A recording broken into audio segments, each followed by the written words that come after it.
Hello everyone. So today we're going to start with our second chapter, that is The Address, written by Marga Minko. And this chapter is basically a war story, and as you all know that war never brings good things for a person. So यहाँ पर ये जो chapter है ये भी एक sad story है.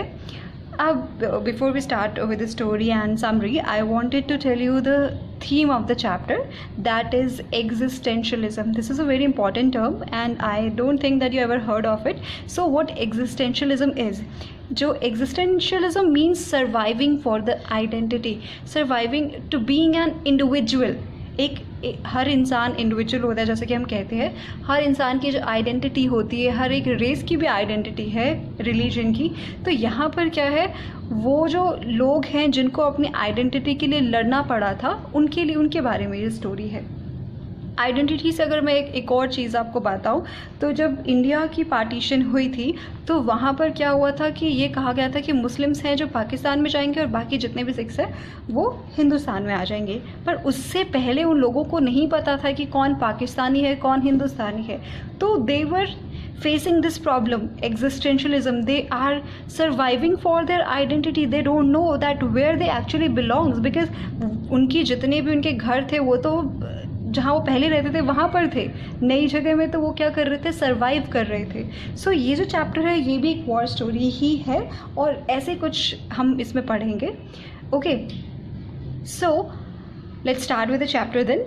This short story is a poignant account of a daughter who goes in a search of her mother's belonging after the war in Holland. अगर आपको वो चैप्टर याद है, diary of Anne Anne Frank, जिसमें Anne Frank क्या होती है, ज्यू होती है जो छुपी होती है, क्योंकि क्या है जितने भी ज्यूज थे उनको कंसनट्रेटेड कैंप्स में भेजा जा रहा था और वहाँ पे क्या थे, बहुत से लोगों की डेथ हो गई थी और एन फ्रैंक की भी डेथ हो गई थी. सिर्फ उसके फादर बचे हुए थे जिन्होंने बाद में ये डायरी को पब्लिश कराया था, अगर आपको याद हो तो. तो यहाँ पर भी जो ये स्टोरी है ये वैसी है जिसमें मार्गा मिन्को और उसकी फैमिली क्या थे, जूस थे जिनको अपनी जो जगह है वो छोड़कर जानी पड़ी थी. और उसके बाद उसके सिर्फ मार्गा मिन्को थी जो वहाँ पर उसने सर्व बच पाई थी. उसके बाद उसने ये स्टोरी लिखी है. So poignant means sorrowful and tragic account. एक लड़की, डॉटर कौन है, मार्गा मिन्को है, जिसके मदर के जाने के बाद जब वो वापस अपनी मदर की बिलोंगिंग्स को लेने जाती है, अपनी मदर की जितनी भी चीज़ें होती हैं, यादें होती हैं, उनको वापस वो लेने जाती है, वो स्टोरी है.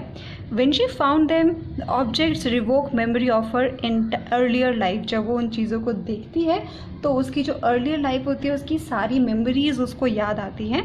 However, she decided to leave them all behind and resolves to move on.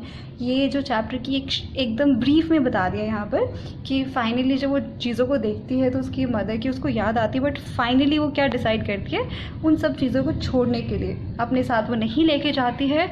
और वो क्या सोचती है, फाइनली दिमाग बनाती है कि वो अब आगे मूव ऑन करेगी, अपनी लाइफ में आगे बढ़ेगी. So this is first person narration. तो यहाँ पर क्या है, मार्गा मिन्को खुद सारी चीज़ें नरेट कर रही हैं. सो let's start. Do you still know me? I asked. The woman looked at me searchingly. अब यहाँ पर do you still know me कौन पूछ रहा है? That author. वो कहती है कि क्या आप मुझे अब भी जानती हैं? अब ये जो है वॉर के बाद है, जब उसने अपनी मदर को खो दिया है, वॉर हो चुकी है, उसके बाद जब वो वापस अपनी जगह पर जाती है तब का इंसिडेंस है. और जो वुमेन है वो उसको बहुत देख रही है, पहचानने की कोशिश कर रही है. She had open the door a chink and I came closer and stood up on the step. उन्होंने बिल्कुल हल्का सा दरवाज़ा खोला था और मैं थोड़ा सा और आगे आई. No, I don't know you, I am Mrs S daughter. वो कहते मैं नहीं तुम्हें जानती. अच्छा, यहाँ पे जो मिसेज़ एस ही नाम दे रखा है उसकी मदर का, हमें पूरा नाम नहीं पता है इस चैप्टर में. तो कहती कि मैं उनकी डॉटर हूँ. She held her hand on the door as though she wanted to prevent it opening any further. और अब उन्होंने अपना अपना हाथ दरवाजे पर रख लिया है, मानो कि वो और उस दरवाज़ा खोलना ही नहीं चाहती है. Her face gives absolutely no sign of recognition. और अपने फेस पे ऐसा कोई साइन नहीं दिखा रही थी कि जैसे कि वो उसे पहचान गई हो. She kept staring at me in silence. वो उसे बस घूर रही थी. Perhaps I was mistaken. मुझे लगा कि शायद मैं गलत जगह पे आ गई हूँ. I thought perhaps it isn't her, शायद वो लेडी है ही नहीं। I had seen her only once flittingly, मैंने तो एक ही बार देखा है और वो भी हल्की सी मेमोरी है जो कि कुछ देर की थी। उस लेडी को मैंने देखा था जिनके घर वो भी गई हुई है। And that was a years ago, वो काफ़ी सालों पहले की बात है। It was most probable that I had rung the wrong bell, शायद मैंने गलत बेल बजा दी है। The woman let go of the door and stepped to the side.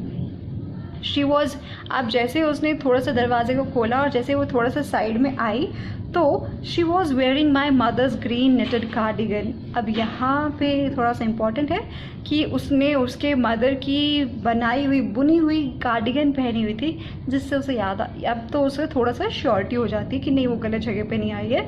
And the wooden buttons were rather pale from washing, और जो buttons थे वो काफ़ी थोड़े से ख़राब से हो गए थे धोने से शायद। She was that I was looking at the cardigan and half hide her self again behind the door. अब जैसे उन्होंने देखा कि मैं उस कार्डिगन को देख रही हूँ तो उन्होंने अपने आप को वापस दरवाजे के पीछे छिपा लिया। But I knew now that I was right, but अब मुझे पता था कि मैं सही एड्रेस पर आई थी। Well you knew my mother, I asked, ठीक है आप मुझे नहीं जानती, आप मेरी मदर को तो जानती होंगी। Have you come back, this is a very important line. उसने क्या कहा, have you come back, said the woman, I thought that no one had come back.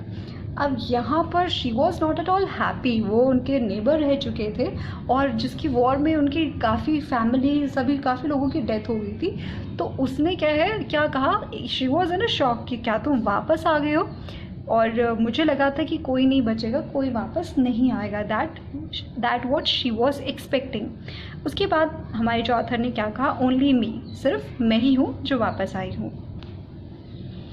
A door opened and closed in the passage behind her. A musty smell emerged. अब जो उसने दरवाज़ा खोला और फिर बाहर निकली और बंद कर दिया तो एक अजीब सी स्मेल भी आई। I regret I cannot do anything for you. और वो जो लेडी है वो कहती है कि मैं तुम्हारे लिए कुछ नहीं कर सकती।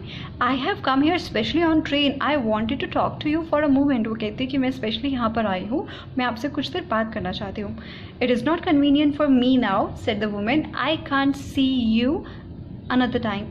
ठीक है, अब वो यहाँ पे कहती है कि इट्स नॉट, अभी मेरे लिए पॉसिबल नहीं है, आई एम क्वाइट बिजी, सो अभी मैं तुमसे नहीं मिल सकती हूँ, कभी दोबारा आना। She noted and casually close, उसने ऐसे सर हिलाया और फिर दरवाज़ा बंद कर दिया। As though no one inside the house should be disturbed, इतने आराम से किया कि अंदर घर पे किसी को पता ना चले कि कोई बाहर आया था। I stood where I was on the step, मैं वहीं खड़ी रही।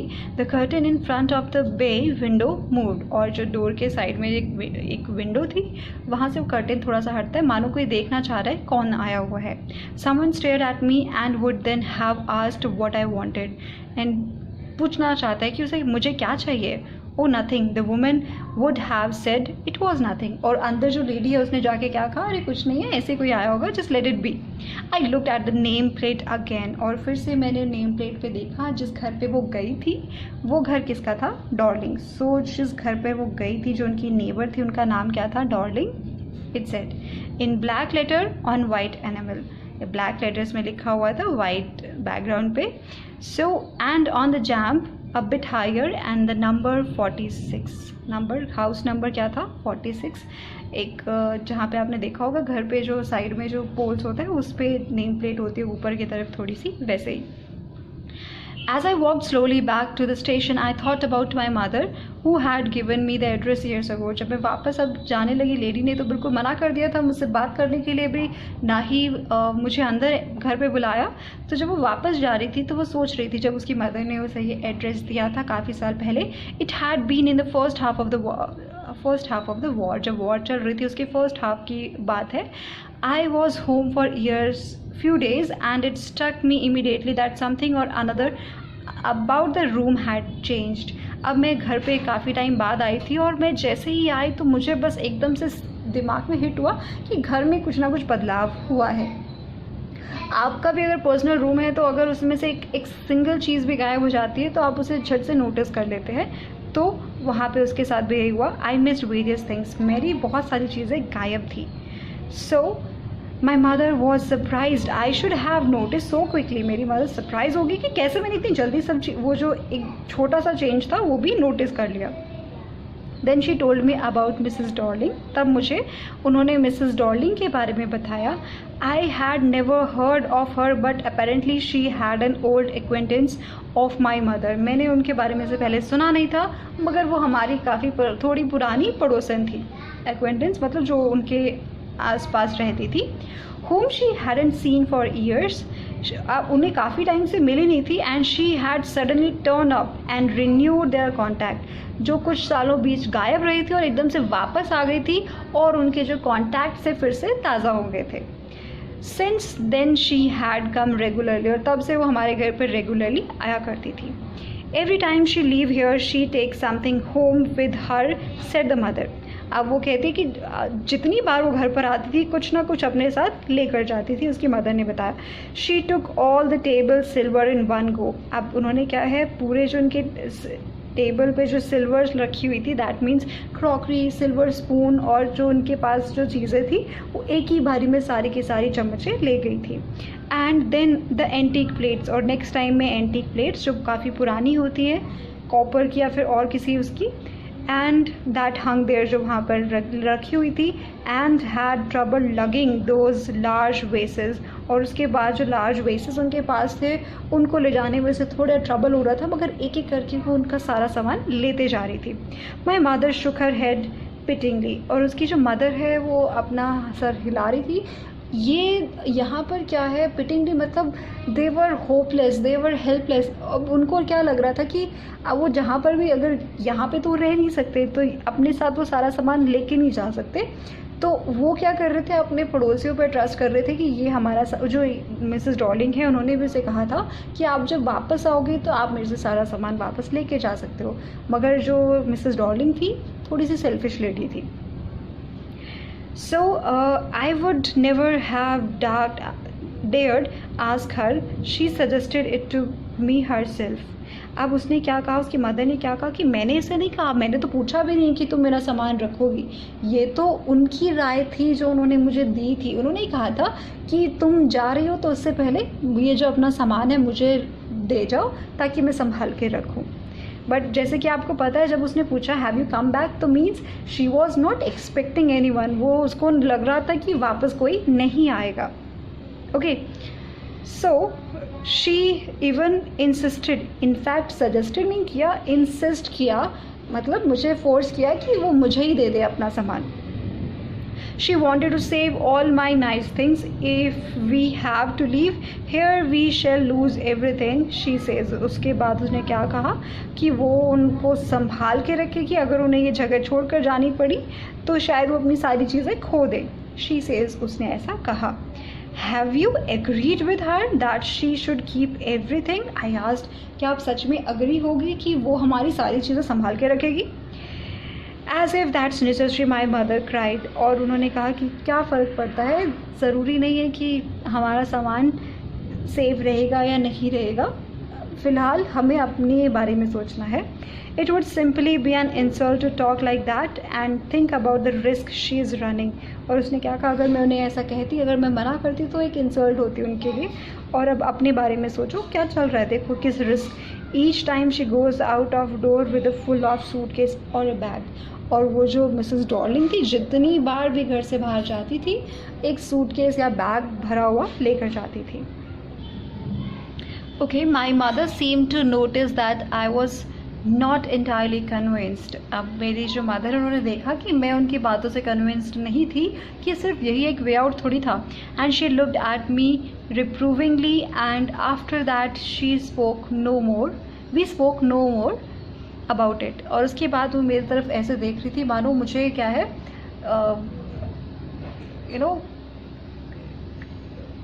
उलाहना दे रही हूँ कि और क्या कर सकते हैं हम इस सिचुएशन में। Meanwhile, I had arrived at the station without having paid much attention to the things on the way. उसके बाद इस सोचते सोचते मैं फाइनली रेलवे स्टेशन पहुंच गई और मैंने जो आसपास की चीज़ें उन पर ज़्यादा ध्यान नहीं दिया। I was walking in a familiar places again for the first time ever, first time since the war, but I did not want to go further than was necessary. अब क्या है, वो जो जगह थी काफ़ी फेमिलर थी, मगर क्या था कि मैं वॉर के बाद पहली बार आई थी, मगर मैं उन चीज़ों पे ज़्यादा ध्यान नहीं देना चाहती थी बेवजह। I didn't want to upset my self with the sight of the streets and the house full of memories from a precious time. और जितना मैं उन चीज़ों को ध्यान से देखूँगी उतनी पुरानी मेमोरीज ताज़ा होंगी और मैं और भी ज़्यादा अपसेट हो जाऊँगी। अब क्योंकि उसने बाकी जो है दैट प्लेस जहाँ पे हम रहते हैं दैट इज़ उसकी जो बहुत सारी मेमोरीज थी वहाँ पर, और अब जो उसकी फैमिली मेम्बर में कोई भी नहीं बचा था। In the train back I saw Mrs Darling in front of me as I had the first time when I met her. अब जब मैं ट्रेन में बैठ गई तो मुझे बस अब वो फ्लैशबैक में जा रही है, ठीक है, वो याद कर रही है कि पहली बार जब उसने मिसेस डॉर्लिंग को देखा था तो क्या देखा था, क्या कैसी मीटिंग थी उनकी। So it was the morning after the day when my mother had told me about her. मेरी मदर ने जब मुझे बताया था, I had got up late and coming downstairs I saw my mother about to see someone out. अब जिस दिन मैं लेट उठी थी और मैं जब नीचे आई तो मेरी मदर किसी को क्या कर रही थी, कोई लेडी थी जिनको वो जा रही थी तो उनको सी बैक कर रही थी। So a woman with a broad back, काफ़ी चौड़ी वुमेन थी। there's my daughter said my mother, she beckoned to me, और वो मेरी तरफ बोलते हुए कहती वो देखो ये मेरी डॉटर है। the woman nodded and picked up the suitcase under the coat rack, और जो वुमेन है उसने सर हिलाया, उसके बाद उसने वो सूटकेस उठाया और अपने कोट के अंदर छुपा लिया। she wore a brown coat and a shapeless hat, उसने एक बहुत बड़ा ब्राउन कोट डाला हुआ था और एक शेपलेस हैट डाली हुई थी जिसके अंदर उसने सूटकेस को पकड़ा और चल पड़ी। So does she live far away? I asked, seeing the difficulty she had going out of the house with the heavy case. So मैंने क्या कहा कि काफ़ी दूर रहती हैं क्या, जो इतना बड़ा सूटकेस लेके जा रही है, जिसको उनको काफ़ी प्रॉब्लम हो रही थी उठाने में। In Macaroni Street, my mother said, number 46, remember that? और कहाँ रहती थी वो? नंबर 46 जो हमें पहले पता ही है, in Marconi Street, सॉरी, ठीक है, मार्कॉनी स्ट्रीट में।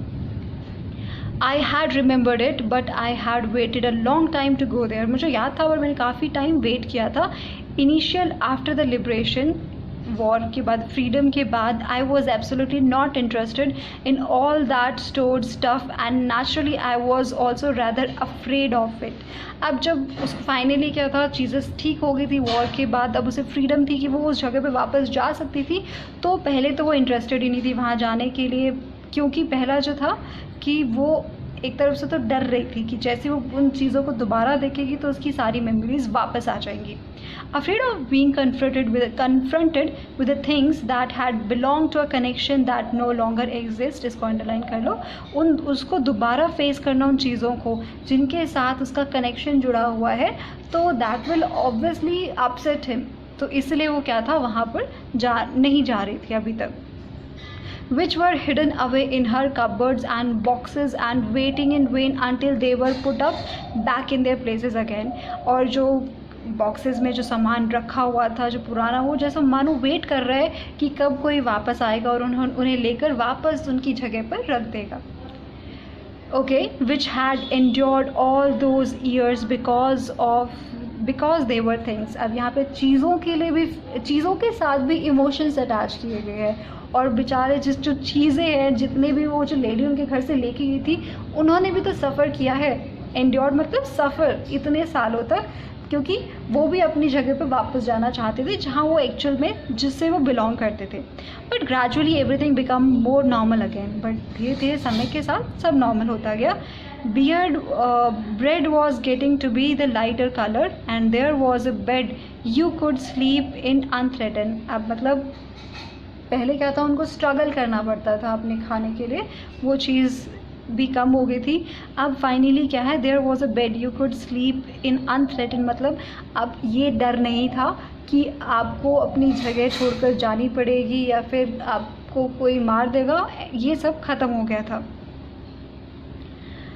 So next is a room with a view you were more used to glancing at each day, और वो एक रूम में रहती थी जहाँ का जो व्यू है वो रोज़ देखा करती थी। And one day I noticed I was curious about all the possessions that must still be at the address, और एक दिन मैं बहुत ज़्यादा उत्सुक थी उन चीज़ों को दोबारा देखने के लिए जो वापस अपनी एड्रेस पे आनी चाहिए। पोजेशंस मतलब जो हमें बिलोंग करती है। I wanted to see them, touch and remember, मैं उनको देखना चाहती हूँ, टच करना चाहती हूँ, वापस उन पुरानी यादों को याद करना चाहती हूँ, ऐसा वो मार्गा मिन्को कहती है। After my first visit is in vain to Mrs Dorling's house, I decided to try a second time. Okay, अब फाइनली वो वापस आ चुकी है। वो या सोच रही है कि मेरा जो पहली मीटिंग थी वो तो बेकार गई, मगर मैं दोबारा जाना चाहती हूँ उस जगह पे। मैंने डिसाइड किया कि मैं दोबारा जाऊँगी। Now a girl of about 15 open the door to me. I asked her if her mother was at home. अब इस बार उसकी मदर ने दरवाज़ा नहीं खोला, इस बार एक 15 ईयर की एक लड़की ने दरवाज़ा खोला। उसकी मदर जो थी वो घर पे नहीं थी। No, she said my mother was doing an errand. उसने कहा नो, मेरी मदर घर पे नहीं है, वो किसी बाहर कोई छोटे मोटे काम, एरैंड मतलब छोटे मोटे काम के लिए गई हुई हैं। No matter, I said I will wait for her. उसने कहा कोई बात नहीं, मैं उनका इंतज़ार करूँगी।